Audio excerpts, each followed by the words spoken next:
Hello, I'm Ian Golding and I'm really sorry I can't be with you this morning. I'm currently sat on a plane on the way to Spain and I'd much rather be spending my time with you at Durham Johnson, as you can imagine. I'm from the Mission Ministry Support Team, and firstly I'd just like to say thank you to everyone who came to the Waymark conference, who's got engaged in it, who've answered the question, who's responded to surveys. I really do appreciate all that you have got engaged with. I'm also conscious that unfortunately some people didn't come to the conference or were unable to come for various reasons. So I'll just take you back one step. The Waymark Conference and the Year of Pilgrimage were designed to help create an environment to allow us to gather inputs about what we should be considering for the next 5 years of the Durham Diocese. We're going to write all of that into a 5-year plan, and the next plan on the page will review things like what our current priorities are, and decide and discern whether poverty, children and youth and growth should still be in our plan going forward. And before Michael and Lucy come to talk to you about setting God's people free, we're going to start with giving you some feedback from the conference. Some Vox Pops were filmed, and so we're going to show you that. And then I'm going to tell you the results about the post-event survey, what people thought of the event and what they're doing about it since then. And then I'm going to outline what it is that we're going to do with all of the information that you've been providing as we develop the plan on the page going forward. So thank you, and play the Vox Pops, please. May the grace of Jesus Christ. I'm looking forward to spend time with colleagues and looking forward to the next vision for the next 5 years and having an input into that. Asking about where our diocese is going and what's our future going to be, and consulting as widely as we possibly can. I think it's great. Being in a place where we can be together, pray together and hear what God has to say to us. So I'm looking forward to seeing what 500 Durham Diocese Christians look like when they're all gathered in one room to praise the Lord. Just what the church's vision is, for how we'll go forward and attract people. Trying to work out the way forward, how to bring more people into our churches, listening to how others do it and see if we can accommodate anything from them. I think being together, just being with everybody and sharing the vision of the diocese together.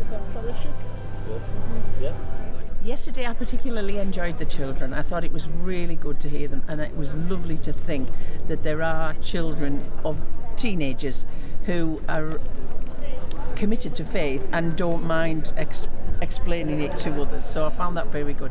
I'm looking forward to hearing more from Emma Einstein. Yesterday morning she was great. She gave us a bit of a synopsis of her thoughts about ambition and success. Yeah, it was good, so looking forward to hearing more from her. Yeah, it's exciting to see the way in which we can engage in discipleship more, as Matthew was talking about yesterday, and see what that might look like in practice. Being with so many people, having the chance to listen to how the others feel and what they're up to in their work for the Lord. Yeah. I very much enjoyed Emma's talk, and I enjoyed the opportunity to sit around the table and talk as mixed laity and clergy as well. I thought that was very beneficial.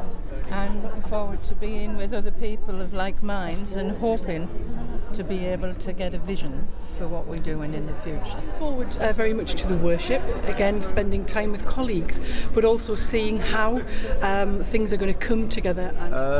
To share communion with everyone and have the faith and just see what else is we've got to do. Talking with like-minded people, being in the atmosphere of it all and seeing if I learn anything new. I'm looking forward to worship. I'm also looking forward to hearing the comments from our ecumenical partners and to see what they think about our journey and where we're going to. Superb, absolutely superb, great to be able to have a voice in terms of having that input. The speakers were outstanding. I think it was very interesting and stimulating and inspirational, and it was really very good. It gives us a lot of good ideas for our church. I enjoyed the opportunity to talk with people from our parish, which was a good time. Really good things came out of that in terms of looking at priorities and our ambitions and what we found we might be able to measure in terms of success. Thoroughly enjoyed the feedback and the comments from the youth church, youth council and the children's council.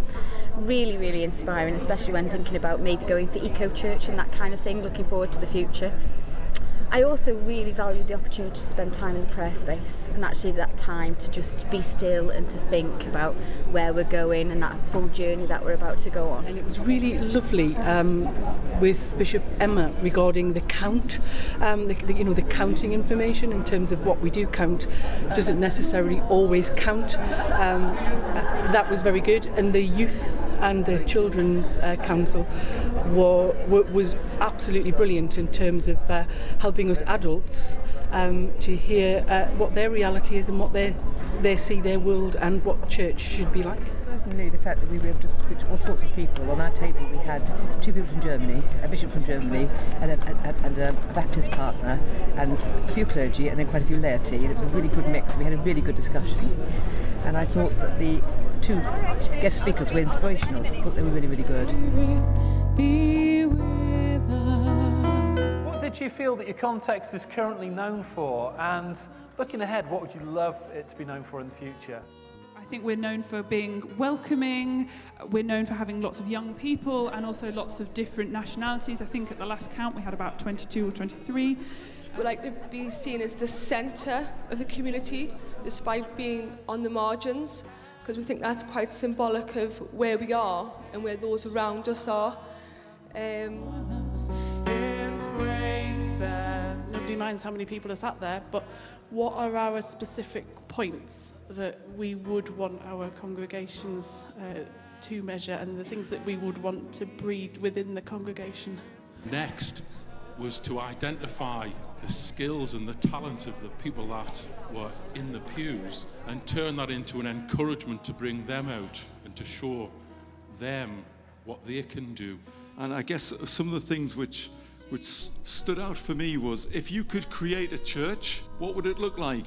And the response was full of good and full of God. The lesson they learned about examining their motives and saying, what are they ambitious for?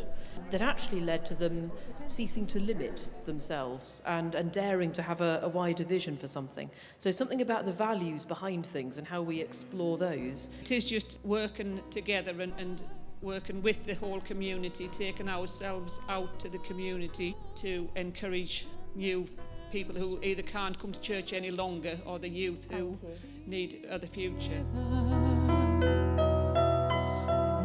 Loving God, we thank you for each of these children and young people. We thank you for all that they've already done and how they might serve the wider church and community.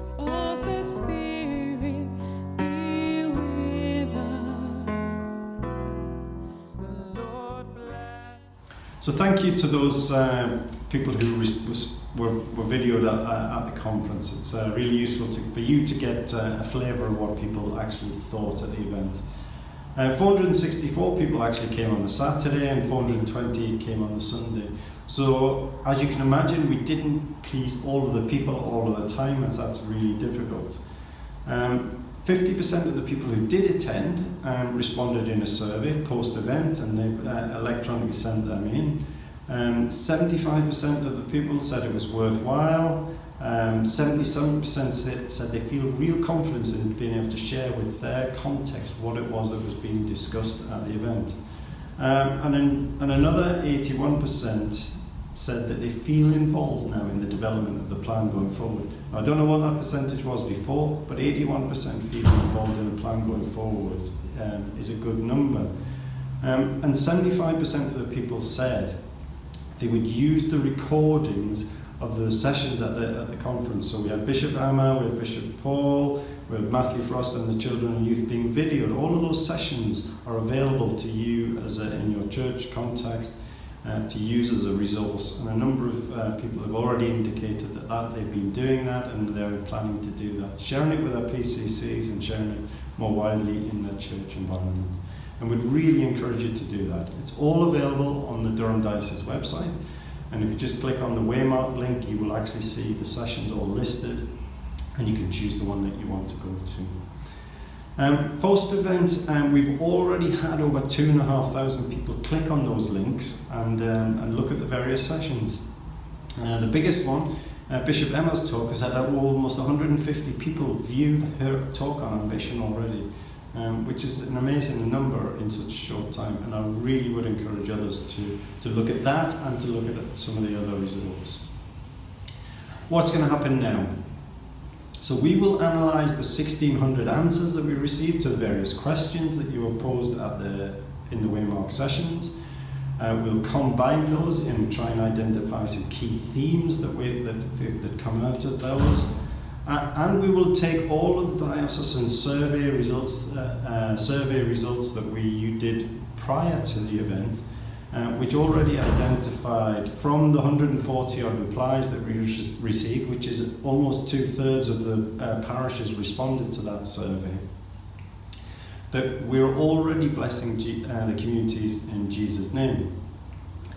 And those surveys pointed to a lot of missional community work that was already underway, work with the poor, with the lonely, and both at a tactical and a strategic level. And the survey provided us some really good insights about good practice, what was being done, and some case studies will be developed and are already being shared, and some of those were shared with you at Waymark already. The case studies have given us insights about what people are doing to grow their church, which others can learn from. About deepening faith, again, that others can take up. About outreach, about children and youth work, and about better use of our church buildings. We discovered that where people are using their church buildings as part of their outreach, that the church building actually pays for itself and is not a drain on resource for the churches who have them. So, all of that being said, it's clearly tough, and it's not all plain sailing. Otherwise, we wouldn't be necessarily having the conference and worrying about what goes into the plan going forward. But we all want to be successful in doing those things. So all of that resource and all of those big pieces of information will be gathered together. And through the year 2020, through the year of pilgrimage, we are going to develop the next plan on a page. You still have an opportunity to get involved, even if you haven't done so far, even if you weren't at Waymark, you still have a chance to get your voice heard. And as the plan is developed, it's going to be shared and it's going to be exposed, and it's going to give people a chance to get engaged with it and say where it can be improved or things that are missing. And that will be developed and exposed through the Children and Youth Council, through Synod, through the Bishops' Council, through the leadership team, throughout 2020. And by the time we reach November 2020, we're hoping that we will be publishing the new plan on a page. And that will be then the thing that takes us forward for the 5 years beyond 2021. I'd just like to say good luck, God bless, and hopefully you'll enjoy being on that journey.